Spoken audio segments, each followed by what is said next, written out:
The community college music room was filled with nervous energy on that first Tuesday evening. 23 adults sat in folding chairs, each carrying dreams of finally learning to play piano. Some clutched brand new music books, others had brought tablets loaded with piano apps. The fluorescent lights buzzed overhead as Professor Williams shuffled through his attendance sheets. In the very back corner sat a woman who seemed to blend into the shadows. Elena Martinez looked like any other middle-aged office worker you might pass on the street. Her brown hair was pulled back in a simple ponytail, and she wore a faded blue cardigan over dark jeans. While others around her chatted excitedly about their musical goals, she sat quietly, hands folded in her lap. Her supplies told a different story than the shiny new materials surrounding her. Elena carried an old plastic folder, the kind you might find at a dollar store, stuffed with what looked like photocopied sheet music. The edges were yellowed and some pages had small tears. Her pencil was worn down to barely 2 inches long, and she kept it tucked behind her ear like a carpenter might.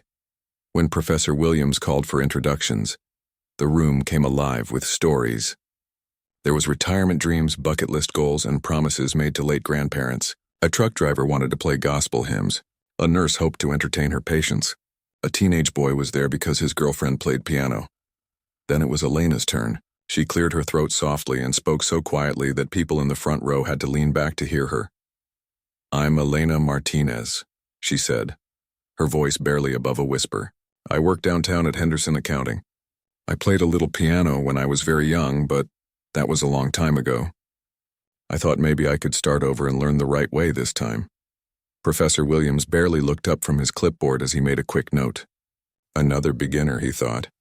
Probably hadn't touched a piano in 30 years and had romantic ideas about playing Beethoven by Christmas. He'd seen hundreds like her over his 15 years of teaching. "Any particular style of music you're interested in?" he asked, already moving his attention to the next student. Elena shrugged. "Whatever you think is best for beginners." That settled it in his mind. She was starting from zero. The other students seemed to immediately classify Elena too. She wasn't like the enthusiastic retiree in the front row who'd already bought a keyboard and downloaded YouTube tutorials. She wasn't like the young mother who talked about wanting to teach her kids someday. Elena was quiet, uncertain, and clearly out of her comfort zone. As Professor Williams explained the course structure, Elena took notes in tiny, precise handwriting. She wrote down everything, even basic information like practice makes perfect and start slow, build speed later. The other students might have found such detailed note-taking excessive for a beginner class, but Elena seemed determined not to miss anything. When class ended and students gathered their things, Elena was the last to pack up. She carefully placed each sheet of music back in her worn folder, making sure nothing was bent or damaged. Other students chatted in groups as they headed to the parking lot, making plans to practice together or grab coffee. Elena walked alone to an old Honda Civic parked under a broken streetlight. What nobody in that classroom could have imagined was that Elena had been awake since 4 that morning, practicing the very music she would pretend to struggle with. In her small apartment hidden behind heavy curtains sat a piano that cost more than most people's cars. She had played those scales and simple melodies hundreds of thousands of times in her life, her fingers knowing every note by heart. But that was a life she had left behind 2 decades ago. That was a world she had run from, an identity she had buried so deep that sometimes she almost forgot it existed. The young woman who had once commanded standing ovations from thousands was gone. In her place sat Elena Martinez, bookkeeper, who just wanted to learn piano like any other middle-aged beginner. As she drove home through the quiet streets, Elena gripped the steering wheel tightly. She had made a choice long ago to live a simple, invisible life. But sitting in that classroom, surrounded by people discovering music for the first time, she wondered if she could really go through with this charade. The hardest part wouldn't be pretending she couldn't play. The hardest part would be watching her teacher and classmates struggle with concepts that felt as natural to her as breathing, and not being able to help. She would have to bite her tongue when she heard wrong techniques being taught. She would have to nod along when basic music theory was explained incorrectly. But she had survived worse deceptions than this. She had spent 23 years building Elena Martinez from nothing, creating a life so ordinary that no one would ever look twice. She had learned to find satisfaction in balancing books instead of balancing complex musical phrases. She had trained herself to find peace in silence instead of the thunderous applause she once lived for. Tomorrow she would return to Henderson Accounting, where her colleagues knew her as the quiet woman who always brought homemade cookies to office parties and never missed a deadline. They had no idea that their mild-mannered co-worker had once been photographed for the covers of classical music magazines around the world. As Elena pulled into her apartment complex, she made a promise to herself. She would see this piano class through to the end. No matter how difficult it became to hide who she really was, she would be the struggling beginner that Professor Williams expected her to be. She would ask simple questions and make believable mistakes. She had no way of knowing that in just a few weeks, this decision would lead to the most challenging performance of her entire life. Not because of the music she would have to play, but because of the choice she would have to make between the truth and the lie she had been living for more than half her adult life. The first few weeks of piano class became a masterclass in acting for Elena, though no one else knew it. Every Tuesday and Thursday evening, she would sit at the worn, upright piano in the corner of the classroom and deliberately destroy music that had once flowed from her fingers like water. It was harder than she had expected. Her muscle memory fought against every wrong note she forced herself to play. When Professor Williams assigned simple scales, Elena had to concentrate intensely to make her fingers stumble in believable places. She would pause awkwardly between notes, pretend to forget finger positions, and ask questions that made her sound like she had never seen a piano before. "Which finger goes on middle C again?" she would ask, even though her hands could find any key blindfolded. "How do I know when to use my thumb?" she wondered aloud while internally cringing at having to ask such a basic question. The other students began to relax around Elena's struggles. At first, some of the newer players had been intimidated, worried they would be the worst in the class. But watching Elena fumble through Twinkle, Twinkle, Little Star for the third week in a row made them feel better about their own progress. Professor Williams grew less patient with each passing lesson. During the fourth week, when Elena was assigned to play a simple version of Happy Birthday, she intentionally played it so slowly and with so many hesitations that it was barely recognizable. The professor sighed loudly and tapped his pen against his music stand. "Elena, you need to practice more at home," he said, not bothering to hide his frustration. "Everyone else is moving forward, but you seem to be getting worse instead of better." The comment stung, even though Elena knew it was part of the act. She had spent 3 hours that morning playing pieces that would make Professor Williams weep with their beauty. But here she sat being scolded for not mastering a children's song. "I'm sorry," she said quietly, her cheeks genuinely flushing with embarrassment. "I practice every day, but my fingers just don't seem to remember what to do." What Elena couldn't tell him was that her fingers remembered everything perfectly. They remembered the weight needed for a perfect fortissimo, the gentle touch required for a delicate pianissimo, and the precise timing that separated good pianists from great ones. Making them forget these things, even temporarily, was like asking a master chef to burn every meal. The worst part was watching the other students struggle with concepts she could have explained in seconds. When Jerry, the truck driver, couldn't understand why his pinky kept hitting wrong keys, Elena wanted to show him the proper hand position. When Lisa, the nurse, got frustrated trying to play two hands together, Elena's instincts screamed at her to demonstrate the coordination exercises that had helped her as a child. But she forced herself to stay silent, to nod sympathetically and to pretend she was having the same problems they were. By the 6th week, whispers started among the other students. During the break, when Professor Williams left the room, Elena could hear them talking in small groups. "I feel bad for Elena," Lisa whispered to Jerry. "She seems to try so hard, but she's just not getting it." "Maybe some people start too late," Jerry replied. "My wife always said you can't teach an old dog new tricks." "She's not that old," protested David, the teenager whose girlfriend played piano. "My mom learned guitar at 50. Maybe Elena just isn't musical." Elena pretended to be absorbed in her sheet music, but every word hit like a physical blow. She had been called many things in her previous life. Brilliant, gifted, phenomenal, even revolutionary. But never unmusical. Never hopeless. The irony was almost unbearable. Here she sat, surrounded by people learning to love music for the first time, and she had to pretend she couldn't understand what came to her as naturally as breathing. She watched Jerry's face light up when he finally managed to play a simple chord progression. She saw Lisa's excitement when she successfully played Für Elise with both hands, albeit slowly and with several mistakes. These people were discovering the joy she had lost 23 years ago. They were finding magic in simple melodies that she had taken for granted since childhood. And she was pretending not to understand any of it. Professor Williams seemed to take Elena's struggles as a personal challenge to his teaching abilities, but not in a good way.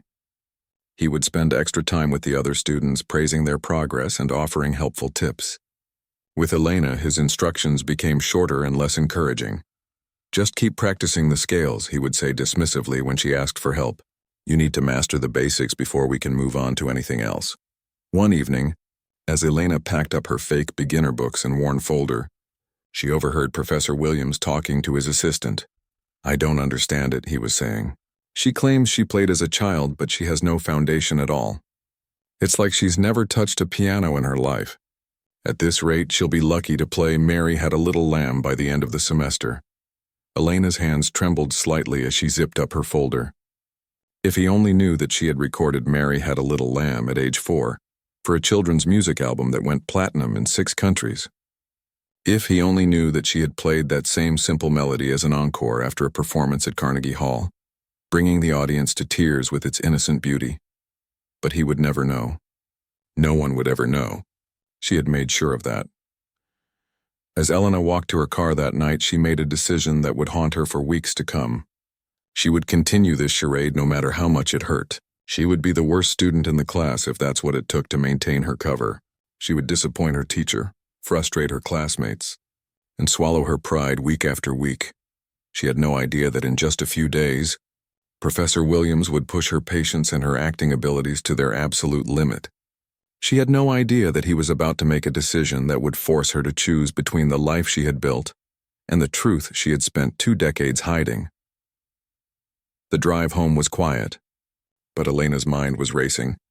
Tomorrow she would wake up at 4 in the morning and play music that would make angels weep. Then she would go to work and be Elena Martinez, the bookkeeper. Then she would come to class and be Elena Martinez, the hopeless piano student. She was getting very tired of being Elena Martinez. The 8th week of class started like any other Tuesday evening. Elena took her usual seat in the back corner, pulled out her worn folder, and prepared for another session of carefully planned mistakes. The other students were chatting excitedly about their progress.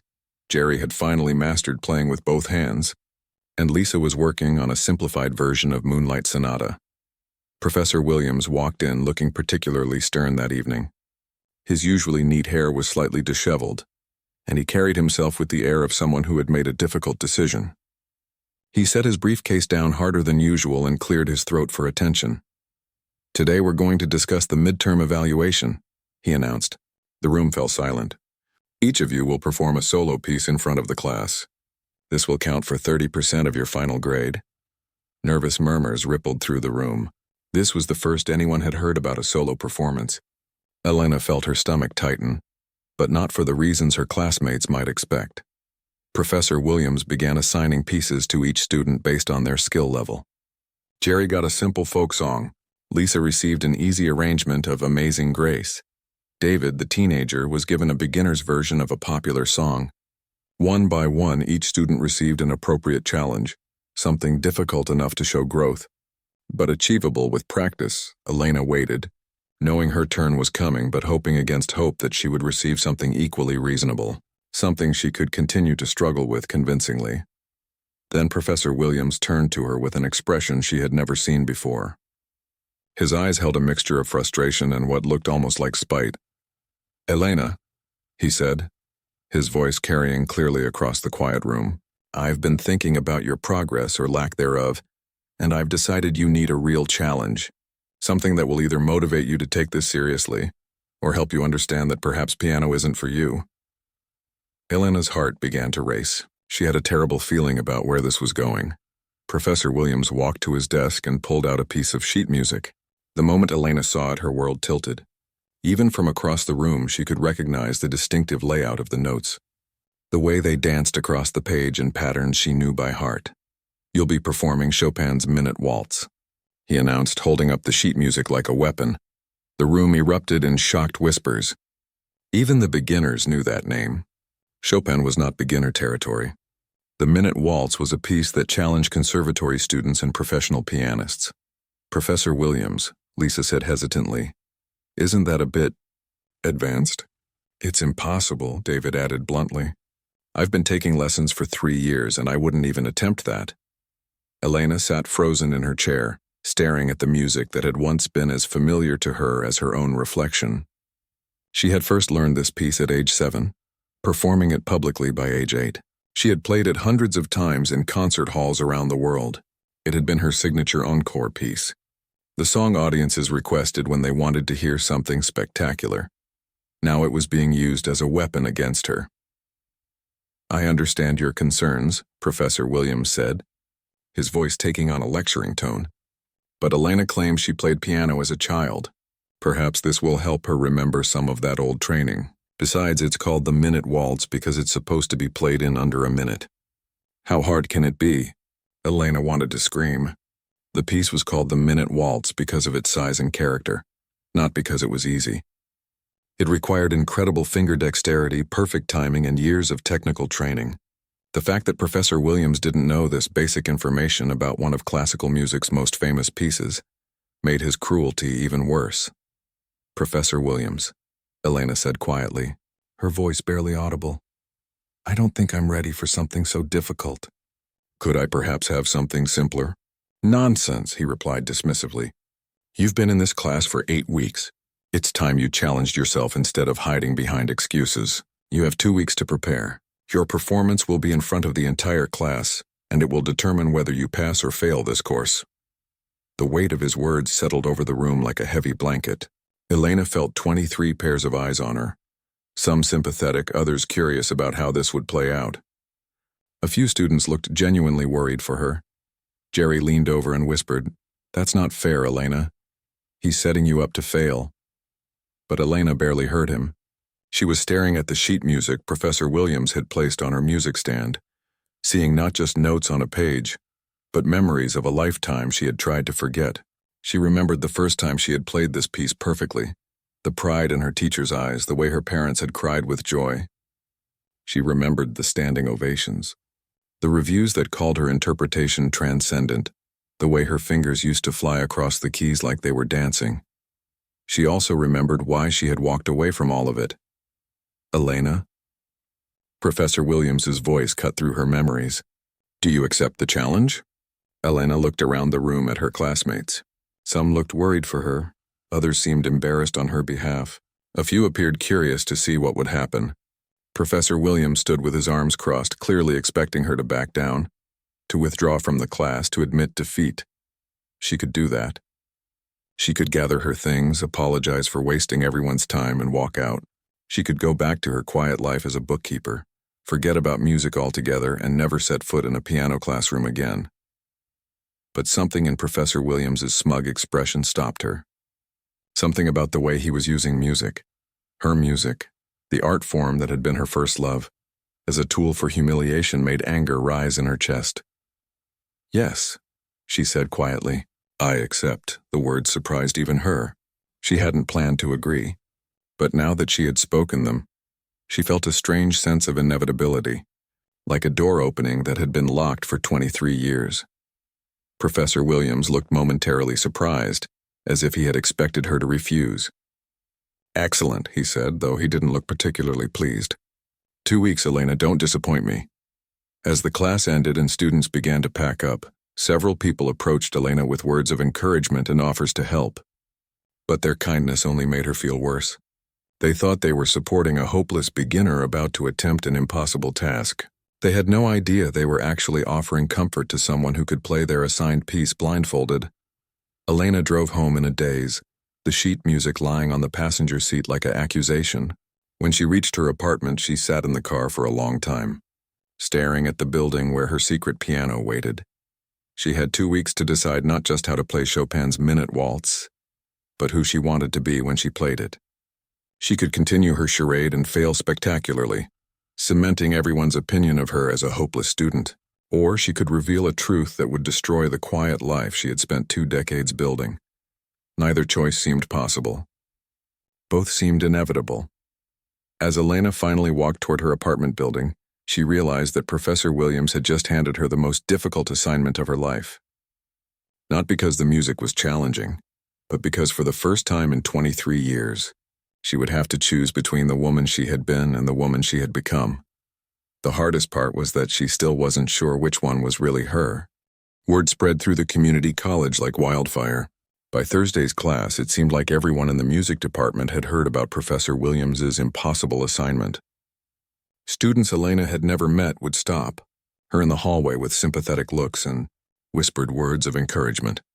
"I heard about what happened in piano class," a young violin student said as Elena waited for the elevator. "That's so unfair. Everyone knows the minute waltz is impossible for beginners." Elena just nodded and smiled weakly, carrying the Chopin sheet music everywhere she went like evidence of a crime she hadn't committed. The irony was crushing. People were treating her like a victim when she was actually living the biggest lie of her life. At Henderson Accounting, her co-workers noticed the change immediately. Elena, who had always been quiet but reliable, now seemed distracted and exhausted. She would stare out the window during lunch breaks, barely touching her sandwich. Her usually perfect bookkeeping started showing small errors that she had to go back and fix. "Everything okay, Elena?" asked Patricia, the office manager who sat in the cubicle next to hers. "You seem stressed about something." "It's nothing serious," Elena replied, though her voice betrayed her worry. "Just having some trouble with a piano class I'm taking." Patricia raised her eyebrows in surprise. In the 5 years Elena had worked there, she had rarely mentioned anything about her personal life, let alone hobbies. "I didn't know you played piano," Patricia said. "How exciting. What kind of trouble?" Elena hesitated, unsure how to explain without revealing too much. "The teacher assigned me a piece that's way too difficult for my level. I have to perform it in front of the class next week. Can't you talk to him about it? Maybe get something easier?" "I tried," Elena said, which was technically true. "He thinks it will be good for me to challenge myself." Patricia shook her head sympathetically. "Some teachers can be so unreasonable. Don't let it stress you out too much. It's just a class, right? Not like your career depends on it." If only she knew, Elena thought. Her career didn't depend on it, but something much more important did. The carefully constructed life she had built from nothing. The evenings were the hardest. Elena would come home to her small apartment and sit at her beautiful Steinway grand piano, staring at the Chopin music propped on the stand. Her neighbors probably thought she was practicing frantically, hearing music coming from her apartment at all hours. What they were actually hearing was Elena playing everything except the minute waltz. She would play Bach fugues that made her fingers dance across the keys like butterflies. She would lose herself in Rachmaninoff concertos that filled her small living room with thunderous emotion. She would whisper through Debussy pieces so delicate they seemed to float in the air. But she wouldn't touch the Chopin, even though she could play it perfectly with her eyes closed. On Friday night, her daughter called from California. "Hi, Mom." Rachel's voice was bright and cheerful through the phone. "How's your piano class going? Still enjoying it?" Elena had told Rachel about the class a few weeks earlier, describing it as a fun hobby she was trying. She had been careful not to mention any details that might make her daughter suspicious. "It's challenging," Elena said, choosing her words carefully. "That's great. Dad always said you had musical talent when you were younger. Maybe it's coming back to you." Elena's heart clenched. Rachel had no idea how complicated her relationship with her father had been, or why Elena had never talked about her childhood. All Rachel knew was that her parents had divorced when she was very young, and that her mother preferred not to discuss the past. "Mom, you still there?" "Yes, sorry. Just thinking about the piece I have to perform next week." "Ooh, what are you playing?" Elena closed her eyes. "Chopin's Minute Waltz." There was a pause on the other end of the line. Rachel had taken some music classes in college and knew enough to recognize the name. "Mom, isn't that pretty advanced? Are you sure you're ready for something like that?" "Probably not," Elena admitted. "But it's what the teacher assigned." "Well, I'm sure you'll do great. You always were good at rising to a challenge. Remember when I was in high school and you learned calculus just to help me with my homework? You have this amazing ability to figure things out when you need to." After they hung up, Elena sat in the dark for a long time. Rachel was wrong about one thing. Elena wasn't figuring anything out. She was falling apart. The weekend brought no relief. Elena found herself unable to concentrate on anything. She would start reading a book, then realize she had been staring at the same page for 20 minutes without absorbing a single word. She would begin cleaning her apartment, then stop halfway through, overwhelmed by the simple decision of where to put things. On Sunday, she drove to the community college and used her student ID to get into the music building. She told herself she just wanted to practice on the classroom piano, to get used to the feel of the keys she would be playing on. But really, she wanted to be in the space where her secret would either be revealed or buried forever. The classroom was empty and quiet. Late afternoon sun streamed through the windows, casting long shadows across the rows of chairs. Elena sat at the old upright piano where she had spent weeks pretending to be hopeless. For the first time in 2 decades, she placed her hands on piano keys and allowed herself to play the minute waltz exactly as she knew how. The music poured out of her like water from a broken dam. Her fingers flew across the keys with impossible speed and precision. Every note crystal clear, every phrase perfectly shaped. The melody soared and danced, filled with joy and technical brilliance that would have made Chopin himself proud. When the last note faded, Elena was crying. She had forgotten how it felt to play without holding back, without calculating every mistake, without pretending to be less than she was. For 3 minutes and 47 seconds, she had been herself again. Not Elena Martinez, the quiet bookkeeper. Not Elena Martinez, the struggling piano student. She had been the musician she was born to be. But as the silence settled back over the empty classroom, reality crashed down on her again. In less than a week, she would have to choose. She could play the piece badly and maintain her cover, disappointing everyone but keeping her secret safe. Or she could play it well and watch 23 years of careful hiding crumble in less than 4 minutes. As Elena locked up the classroom and walked back to her car, she realized that the decision was already made. It had been made the moment Professor Williams handed her that sheet music with such cruel satisfaction. It had been made the moment she accepted his challenge instead of walking away. She just wasn't ready to admit it yet. The drive home was quiet. But Elena's mind was racing with memories she had spent years trying to forget. Memories of a different life, a different name, and a different woman who had once believed that music was the most important thing in the world. That woman had been naive about many things. But she had been right about one thing. Music had a way of demanding truth even when truth was the last thing you wanted to give. The truth that Elena had buried for 23 years was more extraordinary than anyone in that community college classroom could have imagined. The quiet woman in the faded cardigan had once been Elena Kozlova, a name that classical music lovers around the world had whispered with reverence and awe. Born in Prague to ambitious parents who recognized her gift before she could even walk properly, Elena had been shaped by music from her earliest memories. Her mother, a failed opera singer, and her father, a violin teacher with dreams bigger than his talent, saw their daughter as their second chance at greatness. Elena's first piano lesson came at age 3. By age 5, she was performing in local competitions. By 7, she had won her first international contest, standing on a stage in Vienna while cameras flashed and adults she didn't know applauded with tears in their eyes. The minute waltz had been one of her signature pieces even then, her tiny fingers dancing across keys that seemed too big for her small hands. The prodigy years had passed in a blur of practice rooms, concert halls, and airplane cabins. Elena's childhood consisted of hotel rooms in different cities, tutors instead of classmates, and a schedule that would have exhausted most adults. She performed with major orchestras before her 10th birthday, recorded her first album at 12, and was featured on magazine covers throughout Europe by age 15. The music press called her the Angel of Prague, describing her playing as transcendent and touched by divine grace. Critics ran out of superlatives trying to describe the way she could make a piano sing. Other musicians, some 3 times her age, would come to her concerts just to understand how someone so young could play with such depth and emotion.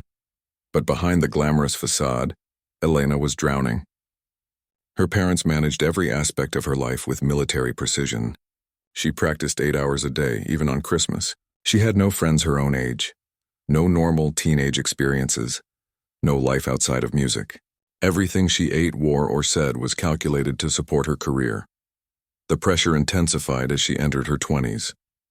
Concert tours became longer and more demanding. The repertoire grew more challenging. The expectations became impossible to meet. Elena found herself playing pieces that had once filled her with joy, while feeling nothing but exhaustion and emptiness. The breaking point came during a performance at Royal Albert Hall in London.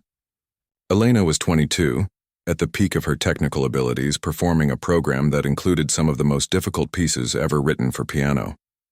The audience was filled with music industry elite, critics, and fans who had traveled from around the world to hear her play. Halfway through Rachmaninoff's Third Piano Concerto, one of the most challenging pieces in the classical repertoire, Elena's hand simply stopped working. Not from fatigue or injury, but from a complete emotional shutdown. She sat at the Steinway grand piano in front of 3,000 people, unable to move her fingers. The silence stretched for what felt like hours, but was probably only 30 seconds. Then Elena stood up, walked off the stage, and never performed publicly again. The music world was stunned. Newspapers ran headlines asking, "What happened to the Angel of Prague?" Theories flew about everything from injury to scandal to nervous breakdown. Her management company put out vague statements about health issues and taking time to recover. But Elena had already disappeared. She fled to America with nothing but a suitcase and the money she had managed to save from years of performances. She changed her name from Elena Kozlova to Elena Martinez, using fake documents purchased from people who asked no questions. She found a small apartment in a city where nobody knew her face, bought a piano with cash, and tried to figure out who she was when she wasn't performing. The first few years had been brutal. Elena had never lived alone, never paid bills, never made decisions about mundane things like grocery shopping or what to watch on television. Her entire identity had been built around music, and without performances and practice schedules, she felt like she was dissolving. But slowly, she had built Elena Martinez from the ground up. She learned basic life skills that most people took for granted. She got her first real job at a small accounting firm, discovering she had a natural talent for numbers and organization. She made a few casual friends, though she never let anyone get close enough to discover her secret. The piano in her apartment became both a blessing and a curse. She needed music like other people needed air. But playing reminded her of everything she had lost. She developed a routine of practicing before dawn, when no neighbors would hear, playing the pieces that had once been her life while the world slept around her. Over the years, Elena created a complete false history for herself. She learned to talk about a childhood in small-town America, parents who had died young, a quiet life with no dramatic stories to tell. She became an expert at deflecting personal questions and changing the subject when conversations got too deep. The hardest part was watching other people discover music for the first time. Elena would sometimes hear neighbors playing piano badly through thin apartment walls, making mistakes that she could correct in her sleep. She would see children at local music schools struggling with pieces she had mastered as a toddler, but she couldn't help, couldn't teach, couldn't share what she knew without risking everything she had built. Dating had been impossible. How could she explain the concert grand piano in her modest apartment? How could she pretend not to know things that were second nature to her? Elena had learned it was easier to stay alone than to navigate the complex lies that relationships would require. Her daughter Rachel had been born from a brief relationship with a man who never knew Elena's true identity. Elena had told him the same story she told everyone, that she was just a woman who played piano as a hobby. When the relationship ended, Elena was almost relieved. It was simpler to raise Rachel alone than to maintain the deception with someone who lived with them. Rachel had inherited some musical talent, showing an early interest in piano. But Elena had been careful never to teach her daughter more than basic songs, afraid that her real knowledge would slip out. She had encouraged Rachel to take lessons with other teachers, claiming she wasn't skilled enough to teach properly. Watching her daughter struggle with concepts Elena could have explained perfectly had been another kind of torture. Now, sitting in her apartment the night before her performance, Elena looked at the Chopin sheet music and saw not just notes on a page, but a map of the road that had led her here. Every measure contained memories of the woman she used to be, the life she had abandoned, and the choice she had made to disappear. The minute waltz represented everything she had loved about music and everything she had hated about the life that music had demanded.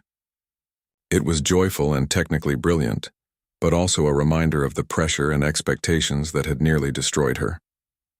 Tomorrow, she would have to decide not just how to play those notes, but whether Elena Kozlova deserved to exist again, even for just a few minutes. Whether the woman who had once made audiences weep with her playing had any right to remain hidden behind the facade of Elena Martinez, the struggling beginner. As Elena finally went to bed, she realized that Professor Williams had inadvertently given her something she hadn't known she needed, a reason to confront the choice she had been avoiding for 23 years. The question was no longer whether she could play the minute waltz.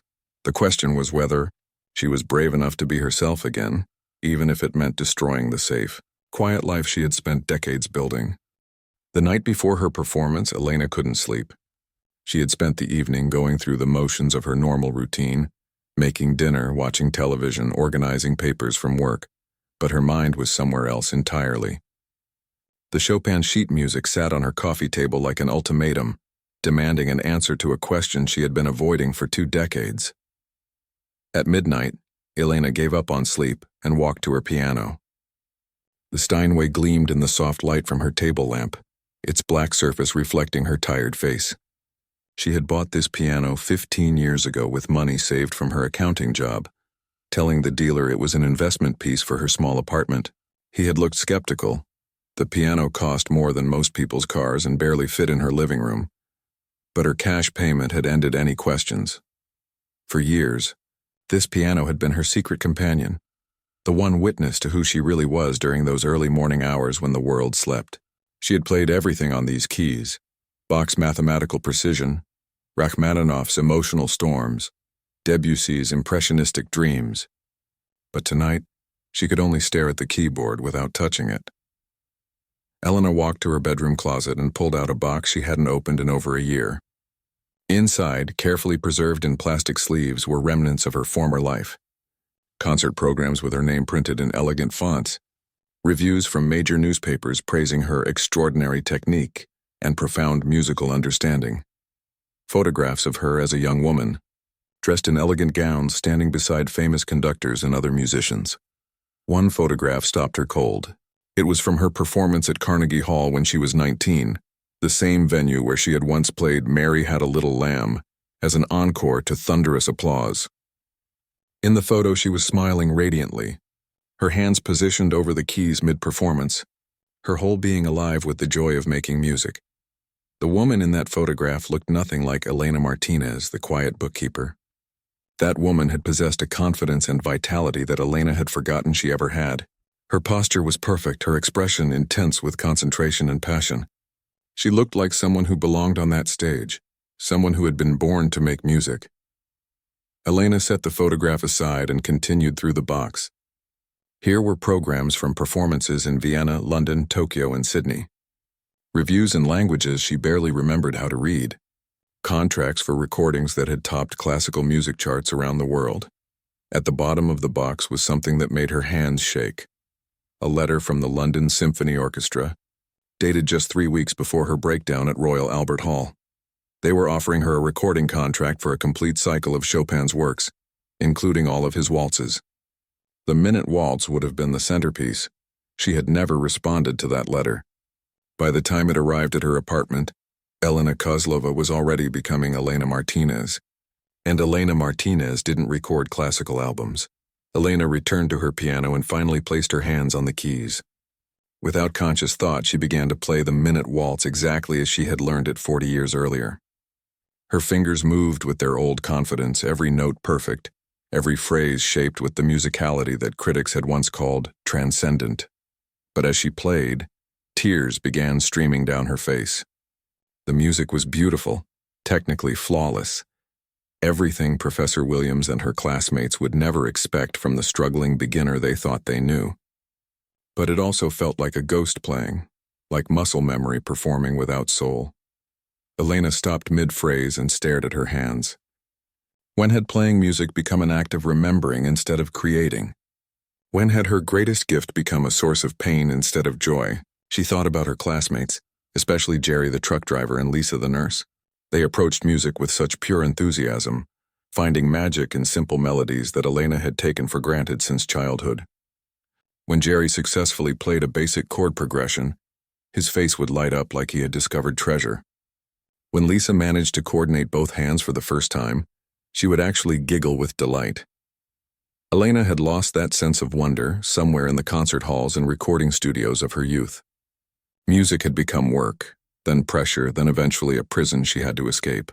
But watching her classmates over the past weeks, she had caught glimpses of what she had lost, the simple joy of creating something beautiful. The irony was crushing.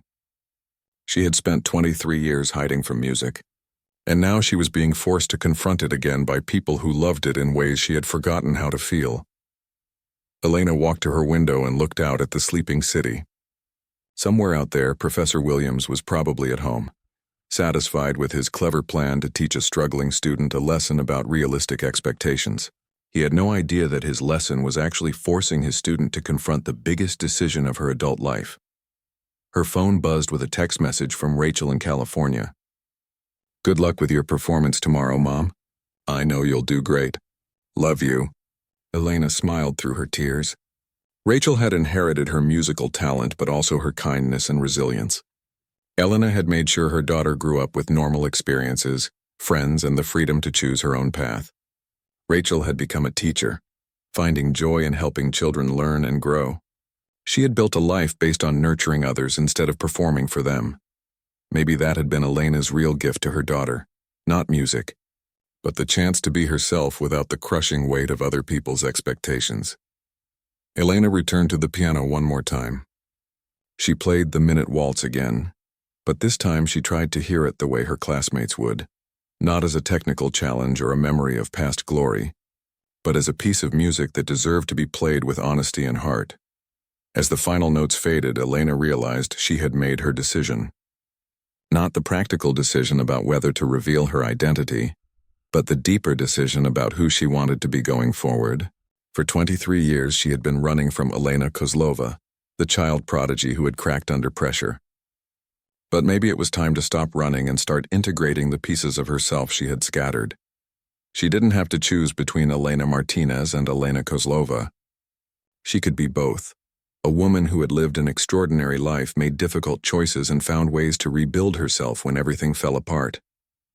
She could be someone who understood both the crushing weight of perfection and the simple joy of making music for its own sake. Elena looked at the clock. 3:17 a.m.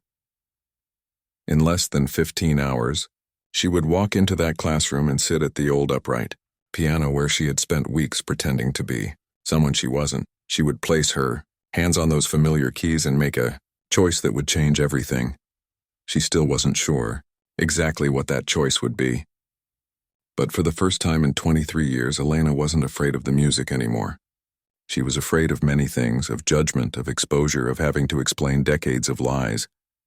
But the music itself, the pure act of playing those notes that had been etched in her muscle memory since childhood, no longer terrified her. Elena finally went to bed as dawn was breaking outside her window. She fell asleep with Chopin's waltz still echoing in her mind, but for once it sounded like a promise instead of a threat. Tomorrow would bring truth, in whatever form she chose to reveal it. Tonight, for the first time in decades, Elena Martinez and Elena Kozlova were finally ready to meet each other again. Elena stood outside the music classroom for several minutes before she could bring herself to open the door. Through the small window, she could see her classmates already seated, some chatting nervously about their own upcoming performances, others practicing fingerings in the air. Professor Williams was arranging papers at his desk, checking his watch with the satisfied expression of someone about to witness a lesson being learned. What they couldn't see was that Elena had spent an hour that morning choosing what to wear. For weeks she had deliberately dressed down, faded cardigans, worn jeans, comfortable shoes that wouldn't draw attention. Today she wore a simple but elegant black dress that she had owned for years but never worn. It was understated but sophisticated, the kind of dress that suggested confidence without demanding it. Elena took a deep breath and entered the classroom. Several students looked up and smiled encouragingly at her, their expressions a mixture of sympathy and curiosity. Lisa waved her over to the empty seat they had saved, and Jerry gave her a thumbs-up gesture that was meant to be supportive, but only made her stomach tighten further. "There's our brave performer," Professor Williams announced as Elena took her seat. "Ready for your big challenge, Elena?" The way he said challenge made it clear he expected entertainment rather than success. Elena nodded quietly, not trusting her voice to remain steady. The first few performances went as expected. Jerry played his folk song with careful concentration, making only 2 small mistakes that he quickly corrected. Lisa's rendition of Amazing Grace was simple but heartfelt, earning genuine applause from the class. David's popular song arrangement was technically better than Elena had expected, showing real improvement from weeks of practice. Each performance was appropriate to the student's skill level, challenging enough to show growth, achievable enough to build confidence. Elena watched her classmates support each other with enthusiastic applause and encouraging comments, creating the kind of safe, nurturing environment where learning could flourish. Finally, Professor Williams called her name. "Elena Martinez," he announced with theatrical formality, performing Chopin's Minute Waltz. The room fell silent as Elena stood up. She could feel every eye on her as she walked to the old upright piano, where she had spent weeks pretending to struggle with simple scales. Her hands were remarkably steady as she adjusted the bench to exactly the right height, a detail that would have seemed insignificant to her classmates, but felt monumental to her. Elena sat down and looked at the keyboard. These were the same keys she had fumbled over during weeks of carefully planned mistakes. The same piano where she had asked elementary questions about finger placement and note reading. But now, as she placed her hands in position, something fundamental had shifted. Her posture straightened naturally into the perfect position drilled into her from childhood. Her shoulders relaxed into the optimal angle for technical passages. Her hands curved into the precise shape that had been trained into her muscle memory 40 years earlier. Without conscious thought, Elena's entire bearing transformed from tentative beginner to consummate professional. The change was so dramatic that several students noticed immediately. Lisa whispered to the person next to her, "She looks different." Jerry leaned forward in his chair, suddenly more alert. Even David, the teenager who usually checked his phone during other performances, was staring with newfound interest. Professor Williams, however, was still expecting the train wreck he had orchestrated. He sat back in his chair with barely concealed anticipation, probably already composing the lecture he would deliver about appropriate goals and realistic expectations. Elena placed her fingers on the opening notes and paused for just a moment. This was her last chance to continue the charade, to play badly and maintain her cover, to remain Elena Martinez forever. She could stumble through a few measures, apologize tearfully, and accept whatever harsh judgment Professor Williams chose to deliver. Instead, she began to play. The opening notes of the Minute Waltz filled the room with crystalline clarity. Elena's right hand stated the famous melody with perfect articulation, while her left hand provided a foundation that was both solid and elegant. The tempo was exactly right, not the rushed scramble that amateur pianists often attempted, but the graceful dance that Chopin had intended. The room's atmosphere changed instantly. The casual chatter and rustling papers stopped completely. Professor Williams's satisfied smirk faded into confusion, then shock, as he realized that the sound coming from his old classroom piano was nothing like what he had expected. Elena's fingers moved with supernatural fluidity across the keys. The technical passages that challenged conservatory students flowed effortlessly under her touch. Her left hand navigated the complex bass lines with precision while her right hand sang the melody, with the kind of musical phrasing that couldn't be taught. It could only come from decades of deep understanding, but it wasn't just the technical perfection that stunned the room. Elena was playing with an emotional depth that transformed Chopin's playful waltz into something transcendent. Every phrase was shaped with exquisite taste, every dynamic change perfectly controlled, every note placed with the confidence of someone who had been having conversations with this music since childhood. Lisa's mouth fell open. Jerry sat forward in his chair, his eyes wide with disbelief. David had completely forgotten about his phone and was staring at Elena's hands as they danced across the keyboard with impossible speed and accuracy. Professor Williams looked like he had seen a ghost. The middle section of the piece, with its delicate melodic lines and intricate harmonies, showcased Elena's artistry even more clearly. Her touch was so refined that she could make the old classroom piano sound like a concert grand. The dynamics ranged from whisper-soft passages that barely disturbed the air to moments of brilliant clarity that filled every corner of the room. As the piece built toward its climactic moments, Elena's playing became more confident, more assertive. This was no longer the tentative woman who had struggled with "Twinkle, Twinkle, Little Star." This was a master musician claiming her rightful place at the instrument, playing with the authority that came from a lifetime of dedication to her art. The final section of the waltz flew by in a blur of perfectly articulated notes. Elena's hands moved with balletic grace, never seeming to struggle even as the music demanded incredible finger independence and coordination. The closing measures, with their brilliant runs and delicate touches, were dispatched with an ease that made the impossible look effortless. When Elena played the final chord, the silence that followed was deafening. Nobody moved. Nobody breathed. The transformation they had just witnessed was so complete, so shocking, that it took several moments for anyone to process what had happened. Then the applause began. Not the polite, encouraging clapping they had given to previous performances, but thunderous, amazed applause that went on and on. Lisa was crying. Jerry was shaking his head in disbelief. David was applauding so enthusiastically that he nearly fell out of his chair.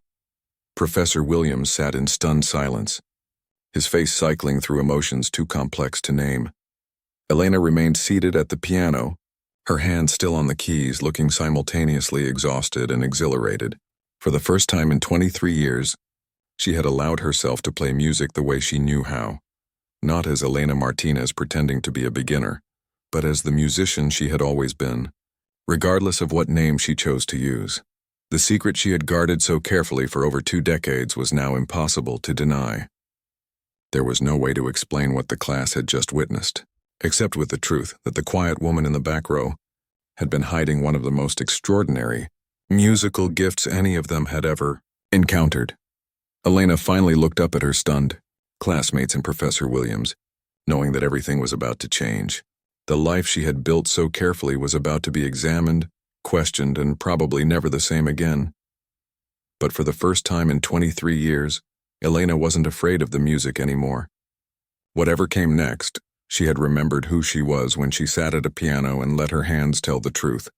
Her voice had been too scared to speak. The silence that followed Elena's performance stretched for what felt like hours but was probably only seconds. Then the questions began, tumbling over each other in a rush of amazement and confusion. "How did you do that?" Lisa asked, her voice filled with awe. "Where did you learn to play like that?" Jerry added, still staring at Elena's hands as if they might hold visible secrets. "I don't understand," David said slowly. "You couldn't even play Mary Had a Little Lamb 2 weeks ago." Professor Williams finally found his voice, though it came out as barely more than a whisper. "Elena, who are you?" Elena looked around the room at the faces of people who had become, despite everything, genuinely important to her. These classmates had offered her kindness and encouragement when they thought she was struggling. They had worried about her welfare when Professor Williams assigned the impossible piece. They had cheered for her success even when they expected her to fail. They deserved the truth. "My name," Elena said quietly, her voice steady for the first time in weeks, "is Elena Kozlova." The name meant nothing to most of her classmates, but Professor Williams's face went completely white. Elena could see the recognition dawning in his eyes. He knew that name from classical music history, from recordings he probably owned, from reviews he had read in music journals years ago. "That's impossible," he whispered. Elena reached into her purse and pulled out one of the concert programs she had brought with her that morning, a program from her performance with the Vienna Philharmonic when she was 21. She handed it to Professor Williams with steady hands. His fingers trembled as he opened it. There on the front page was a photograph of a young woman in an elegant gown standing beside a concert grand piano. The resemblance to Elena was unmistakable, despite the decades that had passed and the deliberate changes she had made to her appearance. "Elena Kozlova," Professor Williams read aloud, his voice filled with disbelief. "Piano soloist with the Vienna Philharmonic, performing works by Chopin, Liszt, and Rachmaninoff." He looked up at Elena, then back at the program, then at Elena again. "But you died. I mean, you disappeared. The music world thought, we all thought, that I had broken down completely, Elena finished gently. In a way, I suppose I did. But I didn't die. I just became someone else. Lisa was looking back and forth between Elena and Professor Williams, trying to understand what was happening. I'm sorry, but who is Elena Kozlova? Professor Williams set down the program with shaking hands. She is one of the greatest pianists of the late 20th century, a child prodigy who performed with major orchestras around the world. Her recording of Chopin's complete works is still considered one of the definitive interpretations. He paused, struggling to process what he was learning. She disappeared 23 years ago, right at the peak of her career. Just vanished. Nobody knew what happened to her. Elena looked around the room at her classmates' amazed faces. I had a breakdown during a performance in London. I couldn't handle the pressure anymore. The constant touring, the expectations, the way music had become more about perfection than joy. So I ran away and became Elena Martinez. I thought I could leave music behind completely. But why come to a beginner's piano class? Jerry asked, his voice gentle with understanding rather than accusation. Elena smiled, and for the first time in weeks it was completely genuine. Because watching all of you discover music for the first time reminded me why I fell in love with it in the first place. Jerry, when you played your first chord progression and your whole face lit up, that's how I used to feel about music before it became work. Lisa, when you giggled after playing with both hands for the first time, that joy is what I lost and forgot I was looking for. She turned to Professor Williams, who was still staring at the concert program in shock. As for why I pretended to struggle, at first it was just to maintain my cover, but after you assigned me the Chopin, I realized I had a choice to make. I could continue hiding from who I used to be, or I could find a way to integrate both parts of myself. Professor Williams' face was cycling through multiple emotions: embarrassment, amazement, and what looked like the beginning of understanding. Miss Kozlova, I owe you an enormous apology. I assigned you that piece to humiliate you. I thought you were just another deluded beginner who needed to be taught a lesson about realistic goals. Elena shook her head. In a strange way, you gave me exactly what I needed. You forced me to confront the choice I'd been avoiding for 23 years, whether to continue running from music or to find a way to make peace with it. So what happens now? David asked. Are you going back to performing? Are you going to record albums again?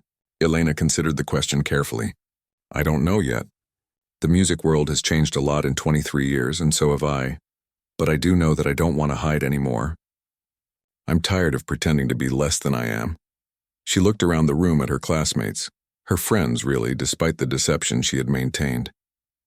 If you'll have me, I'd like to finish the semester with all of you.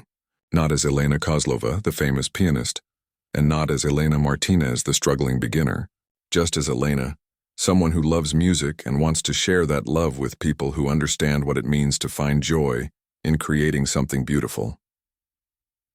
The response was immediate and overwhelming.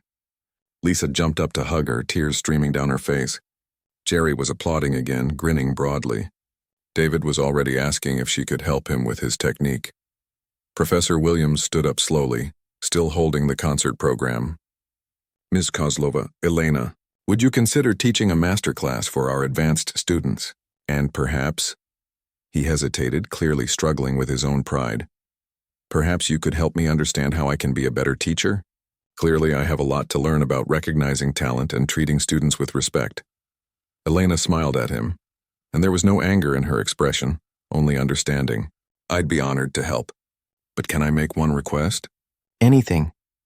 Next time you have a student who seems to be struggling, maybe try encouragement before humiliation? Some of us are carrying heavier loads than you might realize. Professor Williams nodded, his face serious. I promise. And Elena, thank you for the lesson. I think I learned more in the past few minutes than I have in years of teaching. As the class ended and students began to gather their things, the atmosphere was completely different from any previous session. People were chatting excitedly, making plans, asking Elena questions about music and life and the courage it takes to start over. Elena packed up her worn folder for the last time, but now the old sheet music felt like artifacts from an interesting journey, rather than evidence of a lie. She had carried these fake beginner books for weeks, but they had led her to something real, the rediscovery of why music mattered to her. Walking to her car, Elena felt lighter than she had in decades. The secret that had defined her adult life was no longer a burden to carry. She was still Elena Martinez, the bookkeeper who lived quietly and found satisfaction in balanced ledgers. But she was also Elena Kozlova, the pianist who could make audiences weep with beauty. And maybe, just maybe, she could be both. Her phone buzzed with a text from Rachel. "How did the performance go, Mom?" Elena smiled as she typed her response. "It went perfectly. I'll call you tonight and tell you all about it. There are some things about your mother you should probably know." As Elena drove home through the familiar streets of the city that had sheltered her secret for so long, she realized that the most difficult performance of her life hadn't been the Chopin minute waltz. It had been the 23 years of pretending to be someone she wasn't, but that performance was finally over.